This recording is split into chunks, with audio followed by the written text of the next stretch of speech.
Samantala, kanya-kanya ng endorso ang ilang religious groups hinggil sa kanilang susuportahang kandidato ngayong nalapit na eleksyon. Alamin natin ang detalye sa report ni Sam Ramirez. Nag-endorso ng mga kandidato para sa darating na halalan ang White Vote Movement na pinangungunahan ni El Shaddai leader Brother Mike Velarde.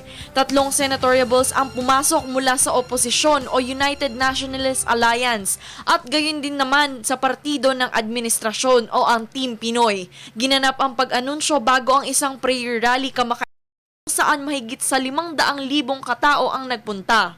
Ang mga kandidatong inendorso ay sina Representative Joseph Victor Ejercito, Senator Gregorio Honasan, Representative Mitos Magsaysay, Senator Coco Pimentel, Senator Antonio Trillanes at dating Congresswoman na si Cynthia Villar. Napili ang mga nasabing kandidato dahil sa kanilang paninindigan laban sa reproductive health law. Dagdag pa ni Brother Velarde na iaanunsyo nila ang iba pang mga kandidato na kanilang i-endorso sa mga susunod na linggo. Para sa Telebisyon ng Bayan, Sam Ramirez.